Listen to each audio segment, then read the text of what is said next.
All right, we're live. This is episode 40 of the Deconstruction Podcast, brought to you by Jobtable, the simplest way to grow and manage your construction company. We got a special guest today, Andrew Killian. He is the owner of Homestead Hot Leads.com. Andrew, welcome to the show. Yeah, thank you so much for having me. And I guess just a quick shout out to Rick Harris from Work Boot That's right. Consulting. Yeah, He I actually gave us forgot a your quick introduction.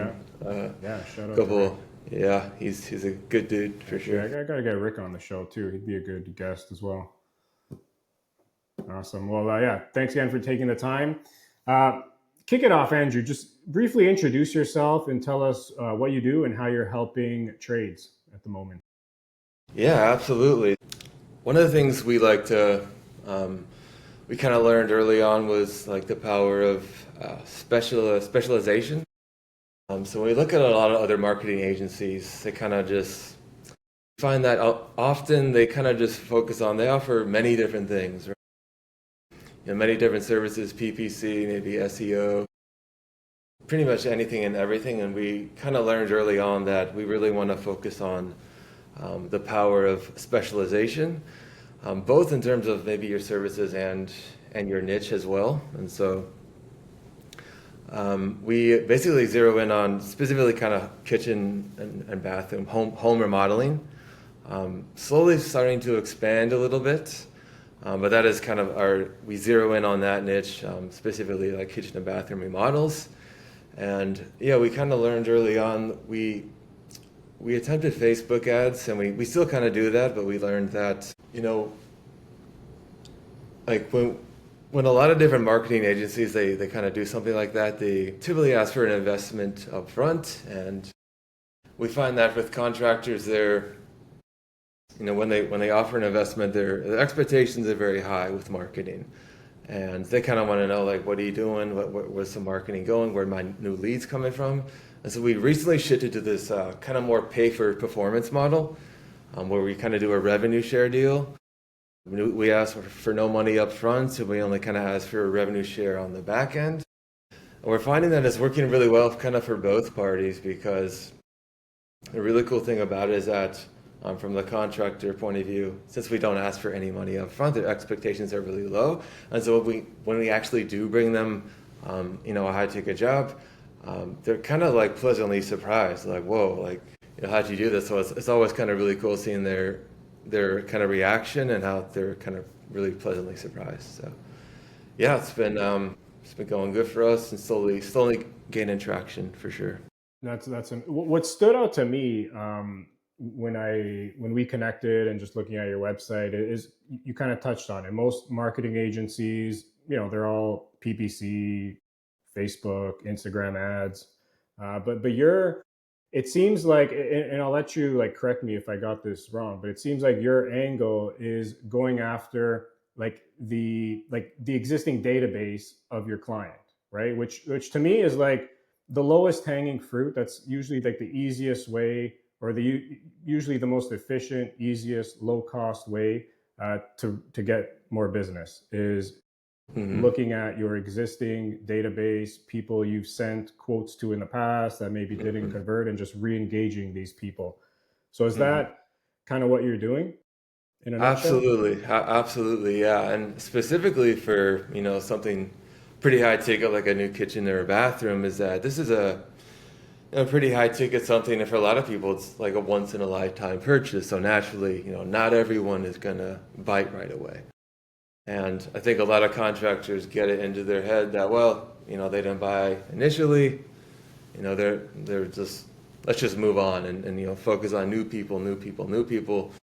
And we like to think of it specifically with the construction industry, like a lot of their high ticket services. We like to think of high ticket sales kind of like almost like a football field. And the people, like you said, like already in their database, in their CRM, they are, often much further up the fields than a new person who's never heard of you, who doesn't know anything about your business. Because people, forget these people that are already in the database. They've already raised their hand. They've already kind of shown interest and trusted you enough to like kind of reach out to you. And like I said, like specifically for something high ticket like this industry, you know, life happens, you know, finances, maybe family events, maybe graduation, maybe they're waiting for a tax refund. You know, many things can change. And so like just because I try to kind of unlock this in their mind that just because they didn't buy at the time doesn't mean it's always going to, you know, be that way. You know, life happens, life changes so much. And so if we can just target the people already kind of in their CRM, yeah, there's a lot of gold to be found there for sure. For sure. There's something we actually spoke about, several times in past shows is um, oftentimes contractors, they're not salespeople. They don't have good sales processes. They don't do like marketing. They don't treat when they send out quotes like a sales transaction. Mm-hmm. They're kind of just sending quotes, waiting for people to respond. No engagement, no follow up. So it's a nice sweet spot. I very much like what you're doing, and I can see it being very impactful. If you don't mind, I'm very curious to kind of get in the weeds. So like if I'm a contractor, like a remodeler, let's say I'm using like Jobtable, for instance, I have a lot of history, my CRM in there. How are you engaging with that client? Like, are you getting into their CRM? Are you plugging them into a third party email marketing service, or like how's that re-engagement? Yeah, so typically when we first started, we do use a third party like CRM. I don't know if you're familiar, it's called Go High Level. But yeah, basically we kind of import their data and their CRM and their existing unclosed estimates. And we basically we start off with a 4-day email campaign where we have three basically important ingredients. The first one is always gratitude. We always like to appreciate the clients, even if they've never bought anything before. Just a way to say, hey, thank you for like considering us, our company for your new kitchen, your new bathroom, because we find that people never really get tired of hearing thank you. And then the second one is just kind of like a strong offer. Because we find that so many contractors are some variation of like maybe a free quote, free estimate, followed by maybe a percentage off or some financing. And so when we think about like so many other contractors are offering that, kind of had to think outside the box. So maybe offer even something as simple as like an extra gift card for a massage place, because obviously a new kitchen or bath it can be quite stressful on a homeowner. So yeah, just something like extra like that can really kind of reignite interest and kind of get them interested again, like get them talking again. Like, well, that sounds interesting, because very few, if any, contractors are offering something like that in their area.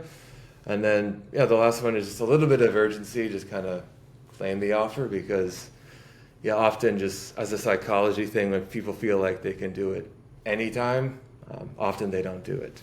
So it's just a little bit of urgency to kind of reignite that conversation. But yeah, basically we use those three kind of human elements in our campaign. And we just use a third-party platform like Go High Level. And it's basically all automated, so they don't really have to think about much about it.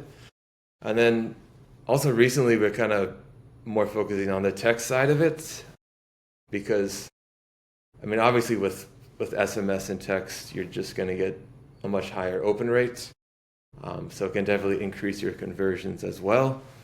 But those same three ingredients for the human element. And then even more recently, we kind of sync it up with even automating it more with AI. Training it to kind of handle the typical objections you might get for something like a kitchen or bath. Something like, hey, maybe this is too much, I can't afford this. Is this going to be worth it? Is this going to increase my home's value? I have to speak with my spouse, etc. Things like that. Always kind of listening to the customer, being empathetic, and always kind of reading the responses in real time. And so so often the contractor himself doesn't really have to think much about it. It all kind of runs in the background on autopilot. Andrew, One. sorry, just guys have a quick question. What would you say the success rate is to re-engage the conversation and kind of open that up again? And then the success rate to actually close the sale? Yeah, for sure. It can definitely vary by area. typically we find with, all the people in the CRM are all the unclosed estimates.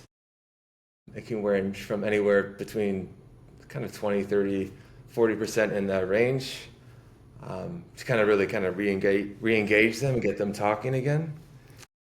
And then, for the actual kind of going through, one thing we find really helping really well is, like I said, the offer can handle a lot of the heavy lifting, something unique that they haven't heard of before. It's not perfect, but it can certainly kind of decrease the typical objections that you might get from a homeowner. And also, I saw one of y'all's recent episodes, financing as well, right? That alone can really kind of make a homeowner actually go through with it. Yeah, anything between the range of 10, 20, 30% of actually going through, between the range of 100%. So. And who your typical client would be like a general contractor who's bringing in all the trades, or are you signing up guys like plumbers, electricians, cabinet makers, individual tradesmen? Yeah, so basically our main focus and specialization is in kind of the general contractors, bringing in all the trades with kitchen and bath.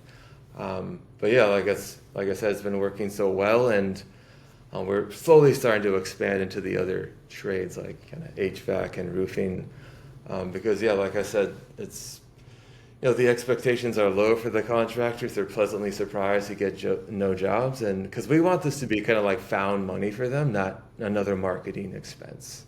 Yeah, just thinking about you talking, I could just see an opportunity for your business to grow a lot more. Because I mean, a quotation from a general contractor doing a renovation on a kitchen is no different than the average roofer who's pumping out 5 to 10 quotes a week, or an electrician or plumber, right, etc.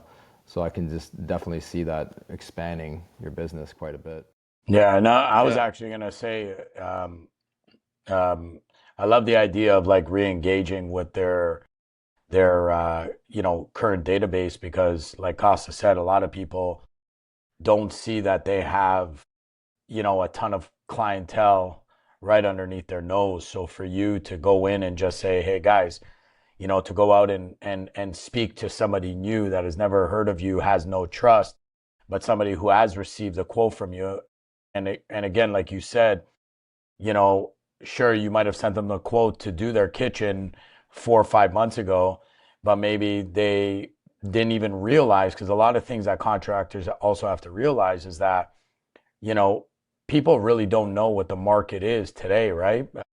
One of their friends said that, hey, I got my kitchen done for, $12,000 5 years ago, right? But 5 years ago, the prices are not the same, right?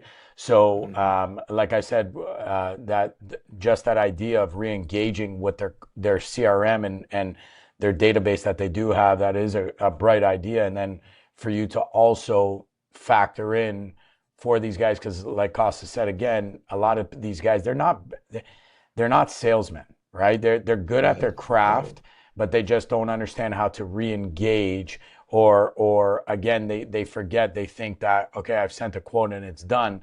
But wait a minute, if you follow up 4 months later, right? Maybe they're just working on their finances because they got the quotes for the kitchen and it was, 30, 40, 50% above what they budgeted.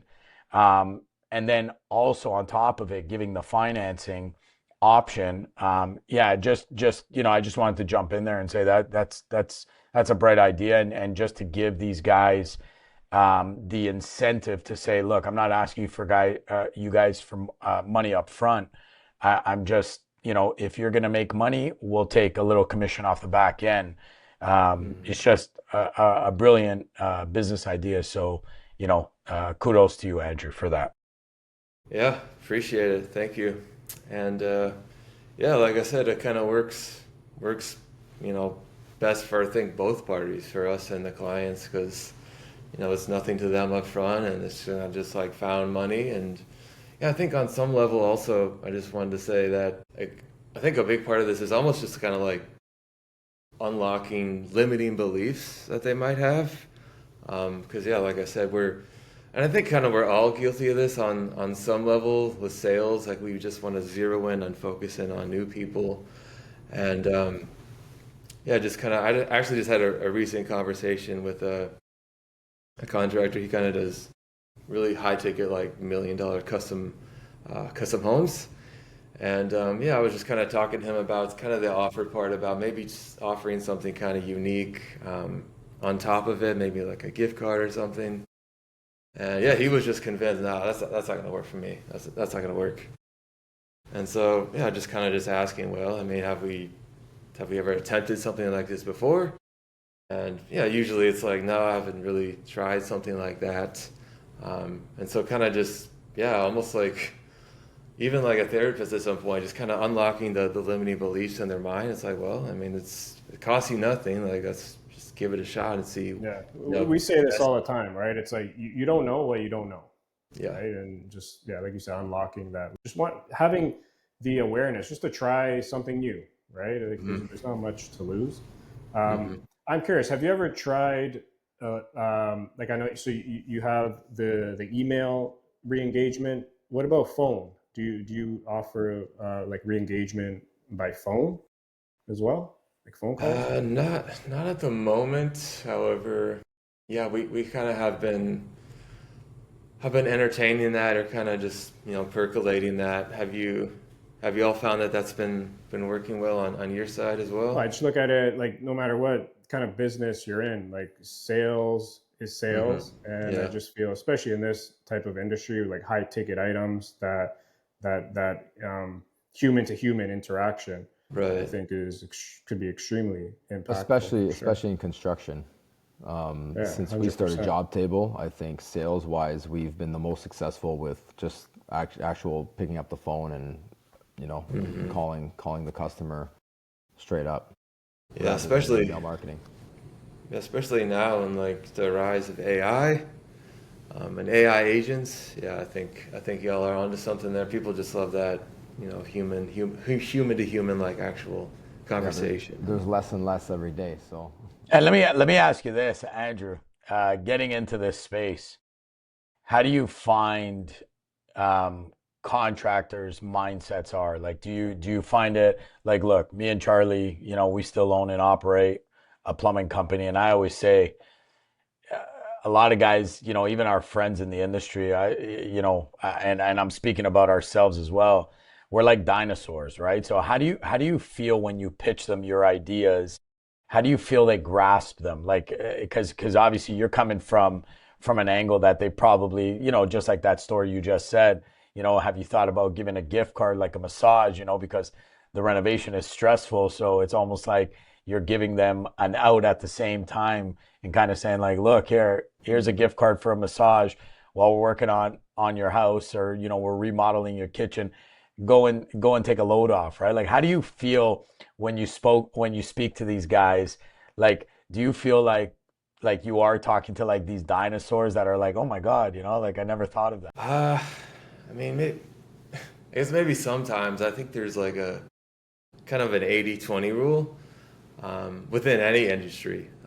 But yeah, especially for, construction. One thing I kind of learned early on from one of my marketing mentors is that, yeah, there's kind of an 80-20 rule within any industry. And you want to think about, again, maybe look at the companies or the contractors.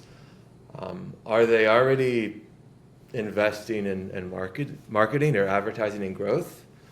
And typically when you kind of talk to these companies, they're a lot easier to talk to, and they're a lot more kind of friendly and personable, and kind of, easier to talk to, because, yeah, I mean, there's a great analogy I heard where if someone has a closet full of shoes, they're much more likely to continue buying shoes as someone that as barefoot, right? Because if you don't have any shoes, you probably got way bigger problems on your hand.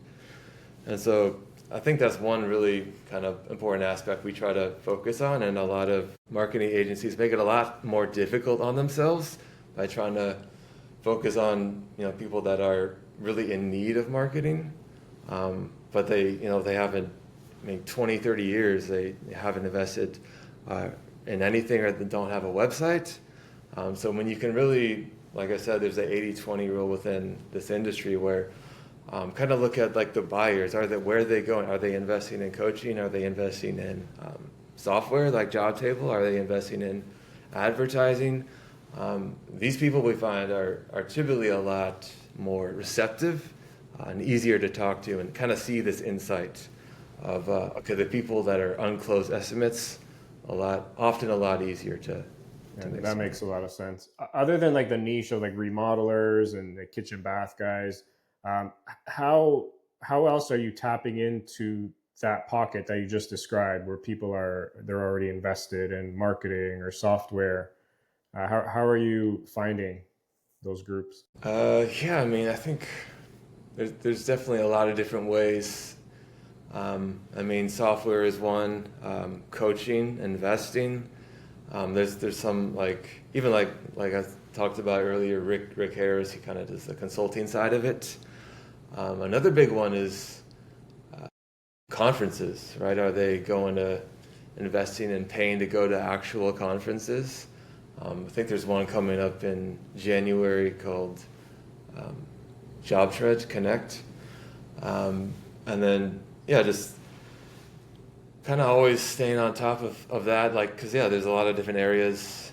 So I would say probably the main ones: software, consulting, conferences, advertising, even like billboards. Sometimes I'll be driving around, I'll see someone, obviously you got to pay for that billboard. Just things like that. Did I miss any? Is that what y'all have found as well? Yeah, more or less. I mean, not much else to add. If people are investing in any of those things you just described, I think you're kind of weeding out those dinosaurs like Johnny described, for sure. Yeah, and one thing I noticed too, and we've said this on our show a lot, is a lot of guys, they have to understand that their business essentially is one of their biggest investments. So a lot of guys, as contractors, we hear them a lot on site kind of saying, oh, I want to invest in the S&P, or I want to buy stocks, or I want to do this, or I want to do that. But at the same time, it's like, okay, how much have you reinvested into your business, right? How much, like you said, right? If you still don't have a website and you're worried about investing in the S&P, it's like, how about investing in growing your business first, right? It is your biggest investment that essentially down the line will give you the opportunities and open the doors for you to make, let's just say, what I like to call third-party investments, right? Where now you can make your personal money grow. But I think anybody that gets into business, their main objective is to grow their business, grow their revenue, right? So I find a lot of times that they take a little bit of coaching, right? It's almost like you need to open their eyes to the bigger picture, right? Because again, they are a master of their craft, right? But they might not be a master of running the business. And this is why I was asking you about the dinosaurs, because I feel, I was talking to somebody today who's been running a business for 22 years. And just on that simple note that I asked, I go, well, how many times have you reinvested into your business? Because again, you could not find this guy online. And he didn't really understand where I was getting to. And this was kind of the conversation we had.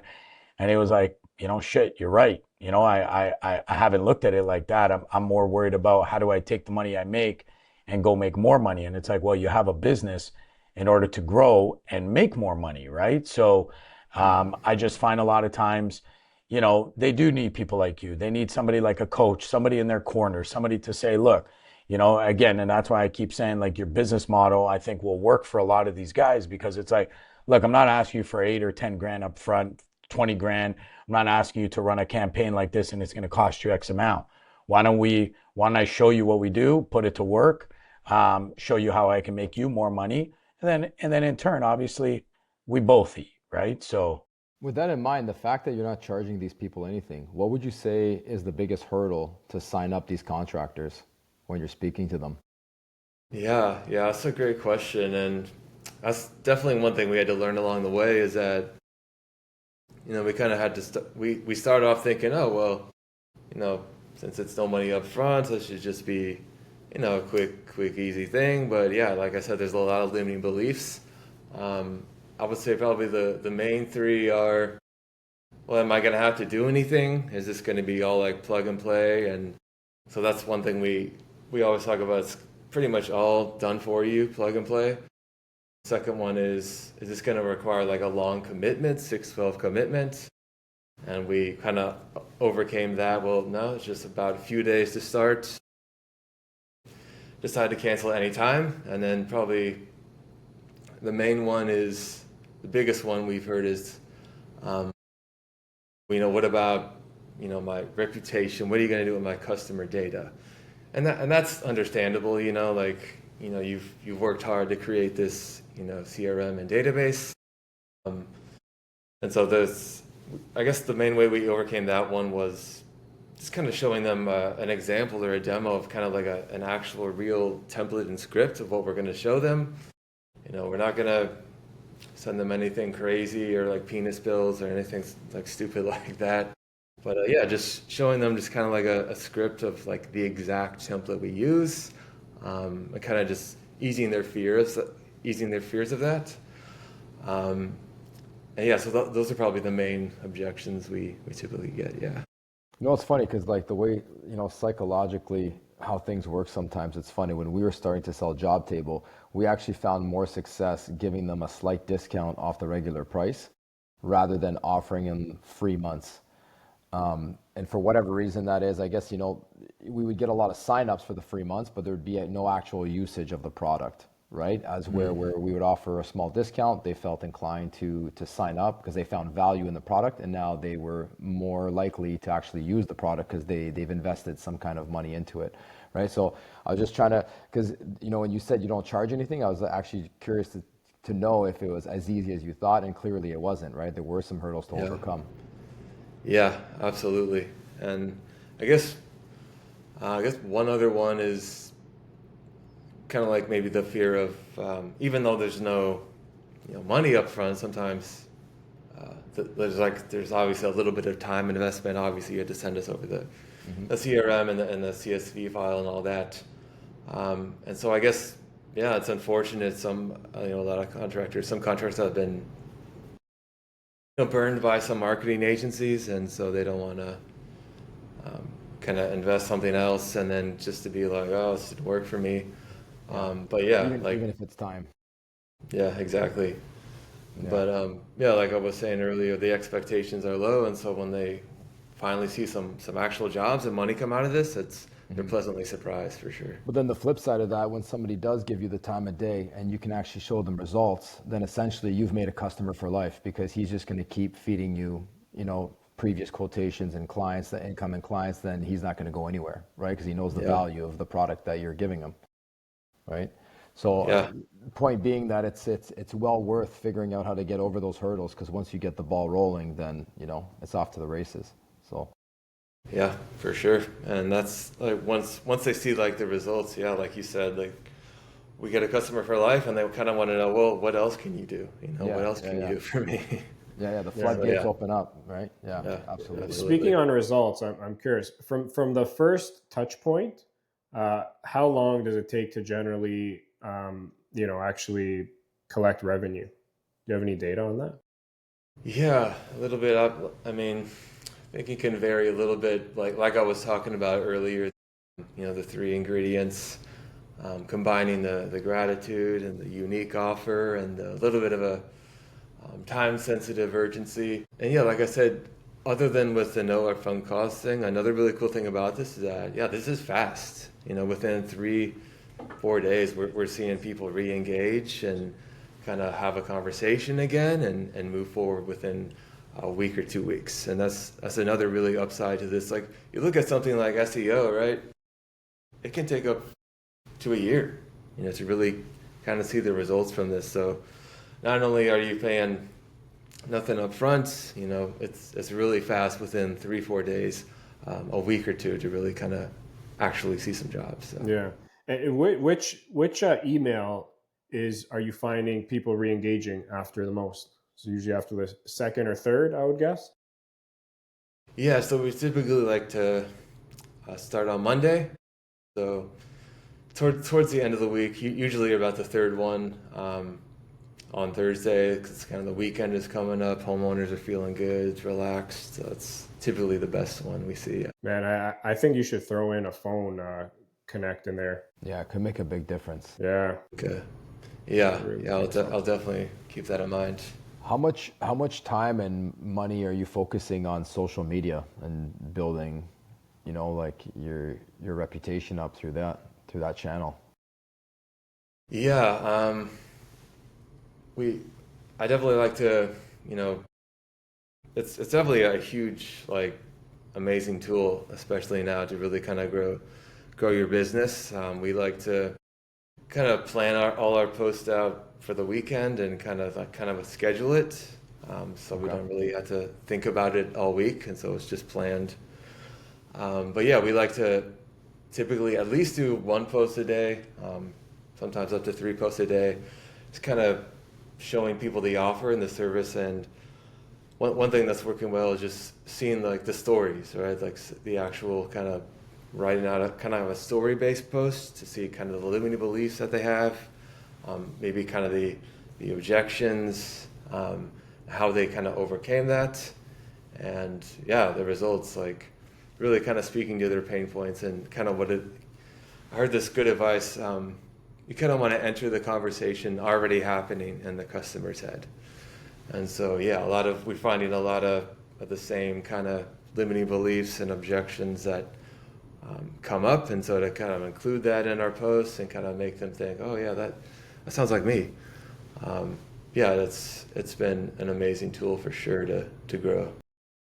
Nice. And you primarily focused on Instagram, or are you kind of all over the place? Shorts?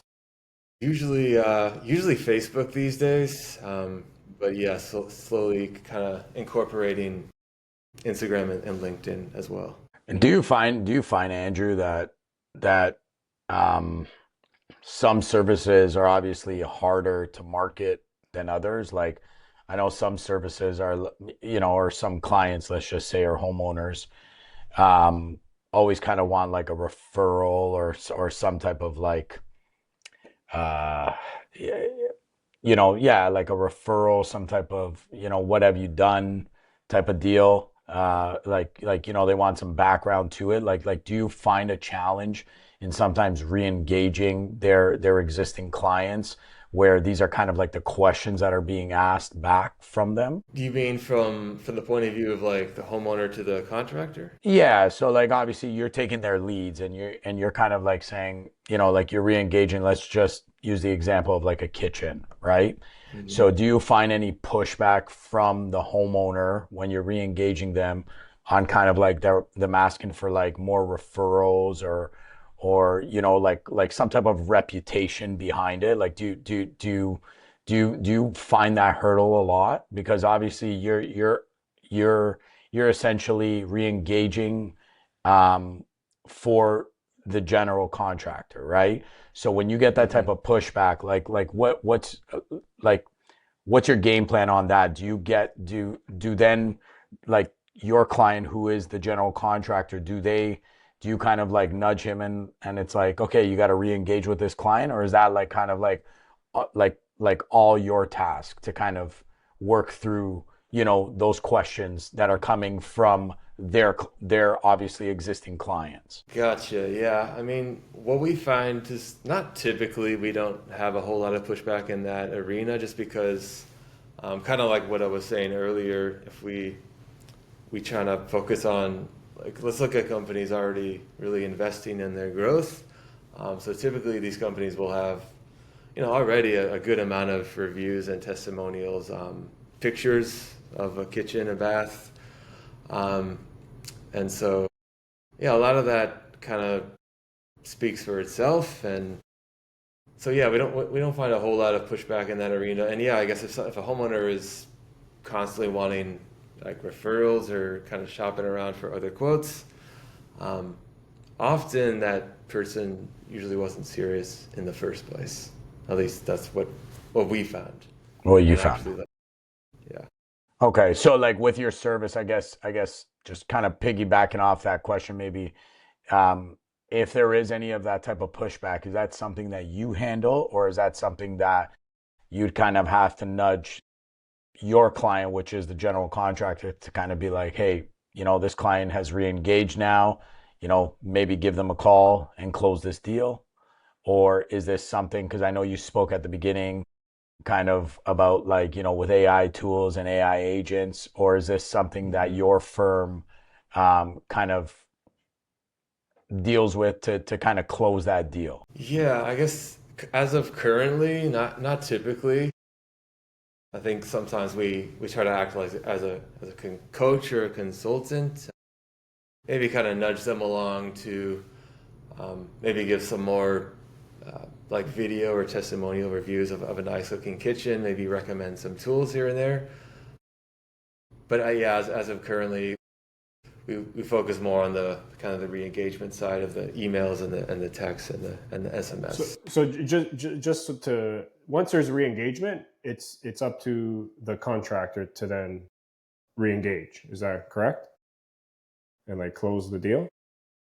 What do you mean, like when they initially kind of respond to the email? Yeah, you Yeah. engage them successfully with the email, and now is that then passed on to the contractor? Well, yeah. So what typically happens is that will they respond, and then we'll actually kind of handle a little bit from there. We'll kind of go back and forth with the homeowner, and then typically we'll kind of provide them, once they're actually kind of really engaging and having a conversation, that's when we kind of provide them with a link to kind of actually book in a specific time to talk with the contractor. Because when they do that, the intent is pretty high. Yeah. Okay. Because if they're willing to put those in an replies, time. then those replies are coming from you or the contractor? From us. Okay. Once they actually book into the actual time. So the homeowner is getting an email from you, not the contractor. Correct. On their behalf. On their behalf, yes, on their behalf. Yeah, that's what I mean. The email I get would be like, I think I'm getting an email from the contractor. Right. Is that correct? Correct. Okay. Cool. Switching gears a little bit, I'm always curious to ask other entrepreneurs, people in the construction industry or selling into construction and speaking to contractors every day. What's your kind of feel or sentiment on the economy broadly right now? Like, based on the conversations you're having in different regions or pockets, is it hot? Is it slow? What are you feeling out there? Yeah. Well, I know you guys are in Canada, but here I guess maybe it's a little bit different. But overall, I guess we find that spending on remodeling or stuff I think it's kind of projected to increase a little bit by a couple of percent this year, and then kind of up to 6% in earlier projections. We find that a lot of the drivers include kind of home equity, improved wage growth, kind of ongoing demand for kitchen, bathroom. People looking for energy efficient things, maybe outdoor living space upgrades. Like we were talking about earlier, financing can definitely help in that area. And then a little bit of maybe the tariffs a little bit have kind of caused maybe a little bit of issue on the materials like maybe lumber and steel. But overall, I'm optimistic about it. We think that the market size is going to be forecasted to grow another few percent this year and a little bit into next year as well. Is that how about y'all out there in Canada? Yeah, it kind of depends, I think, a lot on industry. I see a lot of commercial companies staying busy. If you're more on the residential side, you're seeing a slowdown. We actually, our last episode, we're talking about some recent data where you're seeing construction spending over the last several quarters kind of level out or coming down a bit, particularly on the residential side. So yeah, I think that's kind of what we're seeing. Yeah, I think just generally the cost of borrowing has gone up.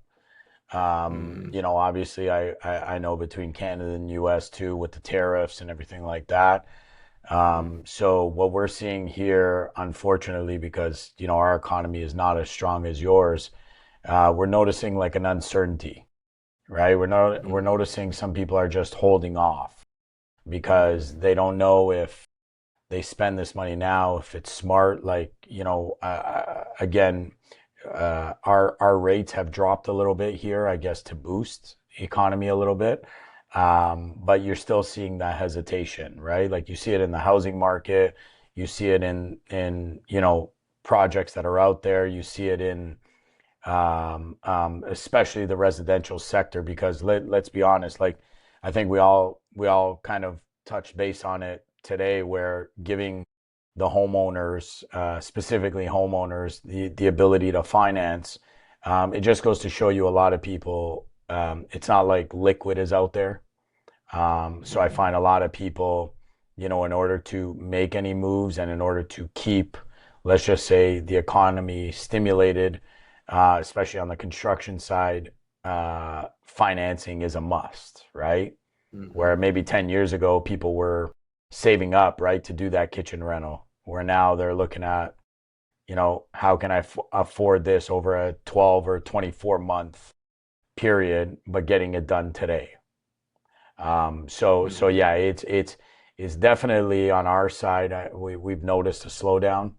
And that's why it's always great, because we have a lot of Jobtable users in the United States. And I also notice, speaking to a lot of different people in different states, some states are rocking and rolling. I know Florida, a lot of people talking in Florida, they're rocking over there. I guess, a lot of opportunity there. I guess money's flowing there.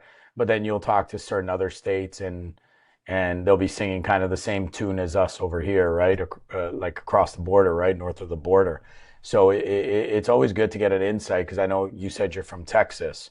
So it's always good.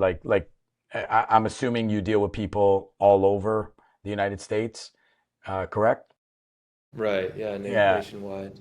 Yeah, and where do you notice is obviously you being there, like which states do you notice are like rocking and rolling, and some that are a little bit stagnant, so to speak?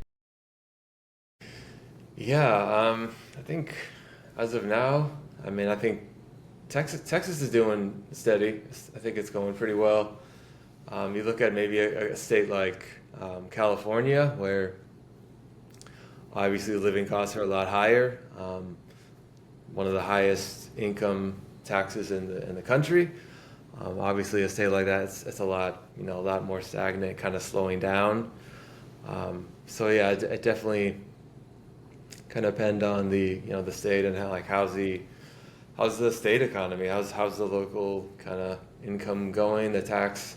But yeah, for right now, those are kind of the two main ones I see. Check this out. I'm pulling up some, as you guys are talking, some interesting numbers here. So this is what's called a crane index, RLB crane index. So it shows basically the number of cranes in a particular city, in this case, broken down by quarter.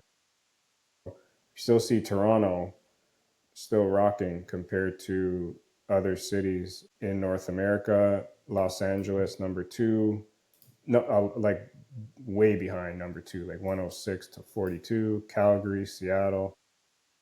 Some interesting data here. Yeah, and then I guess one other thing I wanted to add was, I guess one thing I've heard a lot in this country is like maybe a lack of maybe skilled or labor shortage, with the increasing kind of median age of a general contractor. And so there's some like maybe concerns about that, like the new generation not being coming in to fill the shoes. Have you all like had that kind of same talk over there? I feel like we've kind of debunked that over the last few months, actually. We feel that, I don't know, I feel personally that there isn't any labor shortages, because I'm solely responsible for hiring for our plumbing company. And I mean, we put one ad out there, I'll have easily 50, 60 candidates applying every single week. right? Yeah, but again, let's be clear. This is here, right? So we've kind of debunked that here in Canada. Yeah, well, hold on, Costa, put that number back up. We say that it's here, but if you look at the number of cranes that were up, right? So look at Q1 2023 and Q3. So you're going from 240 down to 106. So it's been cut in less than half. When you look at Los Angeles, it's actually kind of stayed steady, right? So, you know, so for us, what's been going on is it's the condos have been slowing down, but there is still work out there, and there is still quite a large workforce. Now, a lot of the union is at home, not working, and again, that's because the condo. Well, look there, like you just said, the union. So look at New York, Q1 of 2025, right? So New York. But you have to understand too. New York is a city that's already built, right? So they never have large amounts of cranes because they're heavy into renovations for buildings that are existing, right? That's the difference with New York. But yeah, I don't know. So again, that's just what I see. I could be completely way off, but you know, as a company owner and me, like I said, being responsible for hiring and firing people, I always have my ear to the ground. I'm always looking for fresh blood coming in, and there's no shortage of it, in my opinion. Now there may be it may be more of a challenge to find skilled workers, like you're saying, like an actual licensed plumber who's been in the game for like, you know, 10, 15 years. But as for, you know, the younger generation coming into the trade, I don't think there's any shortage. I think there's actually an influx. There's too many of them. Yeah, it's funny. It's funny you say that because, yeah, I mean, in a way, that's kind of maybe a limiting belief that some contractors have. Oh, there's not enough of this, you know, not enough labor, skilled workers going around. I actually had a conversation a few months ago with one of the guys that's kind of in the consulting side and the coaching side, and he said that, you know, if you actually believe that there's no good work out there, no skilled laborers, you know, maybe just take a look in the mirror, like kind of like, well, am I a company that, you know, employees out there want to work for? It could be that. And I think another thing too, looking at myself, how I was, it took me, you know, 8 years to get off the tools, and we've been operating for 16 years. So, you know, half of the longevity of our company. And looking back, I was the guy complaining that there are no skilled workers and I can't find anybody. But what I didn't seem to understand, which took me years to understand, is that I had to have the ability to trust others and be willing to spend the time to teach them. It's very ignorant and naive to think that I'm going to find somebody that's just going to fill my shoes and care about my company as much as I do, right? That's not going to happen overnight. So it really took years for me to understand that I had to bring in, you know, young guys who are, you know, fresh to the trade, and I had to train them myself and invest my time and my knowledge into them in order to kind of, you know, breed them to be what I want them to be, and then have the trust for them to take over, you know, parts of my position. So I think there's a lot of that going on, where there's this mindset where, oh, I'm just going to I'm going to pay this guy $60 an hour, and he's going to come and he's going to take half of my duties away, and I don't have to worry about it. I can step away and I can go shoot, you know, a round of golf 3 times a week. Right? Unfortunately, it doesn't work like that, and that's not because there's a lack of skill. It's that you're not willing to put in the necessary time that it takes in order to find somebody that's trustworthy to take over certain parts of your business. Another thing too, which we all got to be mindful of, or anyone listening, but if we've learned anything in the last 5-10 years, is very important to have a skeptical mind from what you're reading in the headlines. And if you really think about it, just again, based on all the conversations we're having every single day about this apparent labor shortage, could it be, just throwing it out there, is it a very convenient scapegoat for governments and talking point? Just it's a very convenient headline. Yeah, talking point. The economy is not good. So, yeah, very important to be skeptical and question things. Yeah, for sure. I mean, that's an interesting balance. You want to like stay on top of things and stay on the news, but you know, on some level, you kind of had to maybe distance yourself a little bit and kind of question it, like, well, is this really true? Like, maybe I should look into this. Choose your own logic based on real life conversations, people you speak to, other company owners. Is there a labor shortage? Yeah. A clear answer from this side is like, no.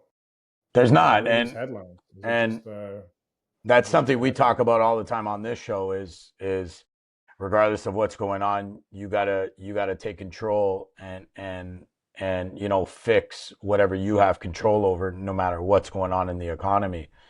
And a perfect example of that is, over here I was talking to a massive company that I'm good friends with. They're also a mechanical company, and even though a lot of us are, we're working and let's say we're busy, but we're not.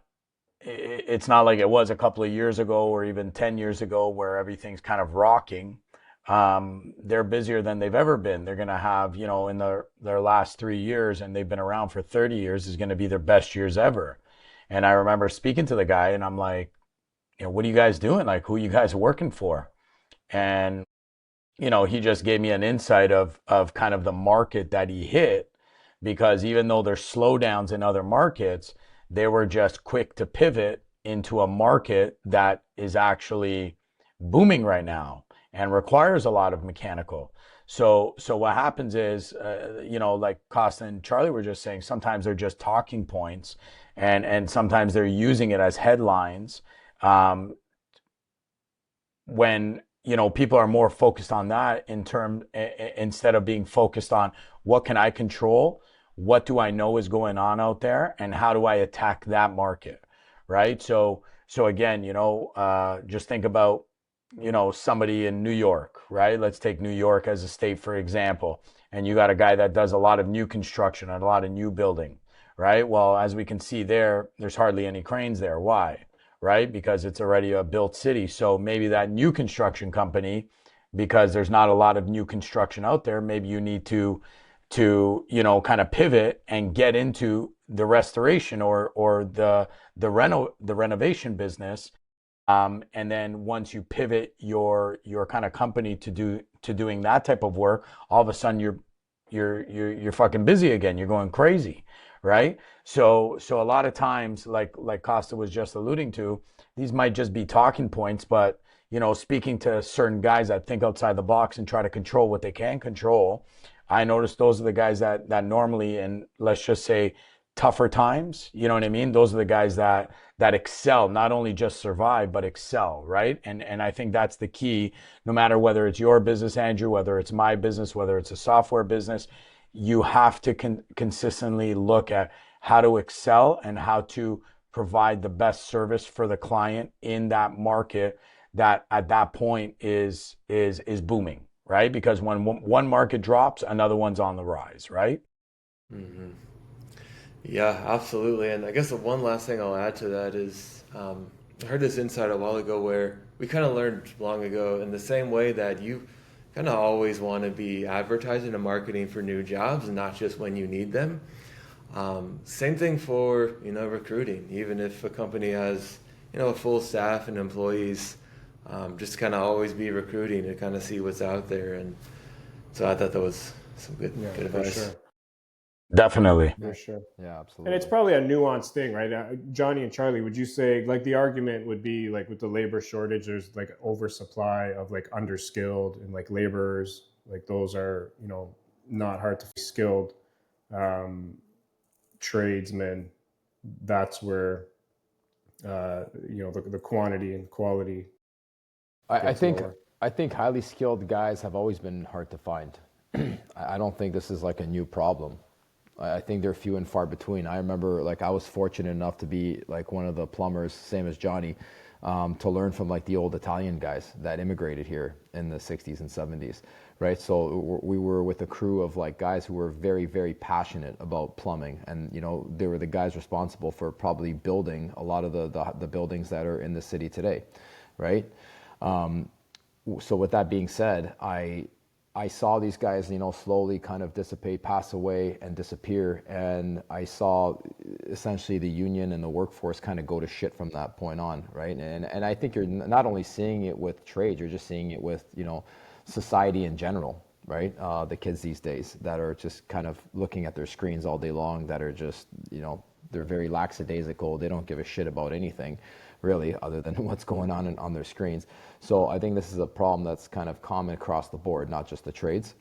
But with that being said, I also do get a lot of kids that come in looking for work that are very eager, that are willing to give me all the time in the world to learn and be passionate about it. So they do exist, they're still out there. And for every, let's say, 50 people I interview, I will find a handful of them that are somewhat skilled, if not highly skilled. It is a low percentage, but they are still out there. You just have to be willing to take the time to find them. And like we've had other people on this podcast who run kind of agencies that will help you find these types of workers. Again, if you think that you're just gonna, put out an ad and the first 5 people that are gonna walk through your door are gonna solve all your problems, that's not reality, right? For any business, whether it's iPlum, Jobtable, Andrew, whether it's your business, we have a very strenuous process when we hire for Jobtable, and sometimes we go through hundreds of candidates before we find the one. So, for you to think that, like I said, your problems are going to be solved overnight, it's not reality. Yeah, I strongly believe that whole script is being flipped. Like we've talked about before, it's like trades are going to be the new white collar. There's going to be so many young people that are going to get into trades because of AI and what, the jobs displacement that's going to be caused by AI. And I think just naturally people are going to gravitate into trades because that's literally where the work is going to be. So that's my bet, at least. Yeah. Anything we want to add, fellas? This is a good conversation. Andrew, I actually have go ahead. one last question for Andrew. Where did you get the jacket? You mean like the website or? No, The jacket, man. The green.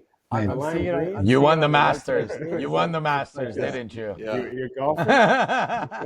Yeah, it's funny. Rick Harris said that exact same thing. He looks like he got a Masters jacket. So Is it a I marketing don't thing? know. Because I see your picture with that jacket everywhere. So Yeah, kinda it's. like I your think it staple. started off as kind of like a joke, but I think I just kind of ran with it. I think that there's something to be said for, personal brand and like presentation.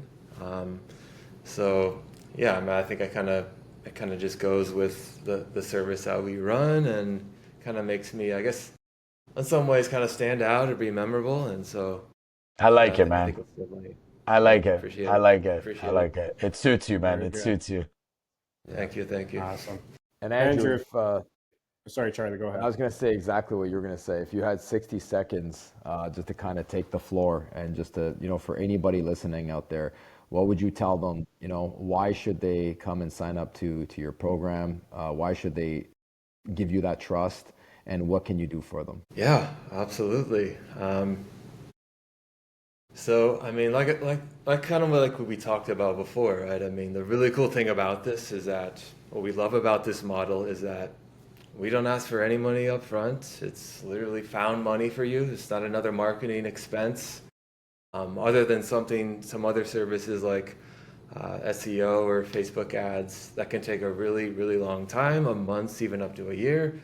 This is fast. Within 3-4 days, you're getting people to re-engage and talk to you and actually close jobs. And yeah, I mean, I think that it works for both parties. Like we said, like we only win if you do. We only make money if you do. You win first, we win second, and we think that overall it's been a really great business model, and it works for both parties. And yeah, most people are really kind of pleasantly surprised at what comes out of it and the success that they get, for sure. Amazing. Very good, very good. And if anyone wanted to learn more, find you, where's the best place they could do that? Yeah, you can check me out at homesteadhotleads.com. And then you can also find me on either Facebook or LinkedIn. Andrew Killian, Killian. Those are probably the main ways to find me. Awesome. We'll put that in the notes. And this was fun. I appreciate you taking the time, Andrew. Best of luck. I'm sure we'll be in touch as well. Yeah. Very nice to meet absolutely. you, Andrew. Yeah, and thank you so much for having me. Yes, All thanks, right. Andrew. All the Pleasure's best. ours. All right, guys. Take care. Ciao.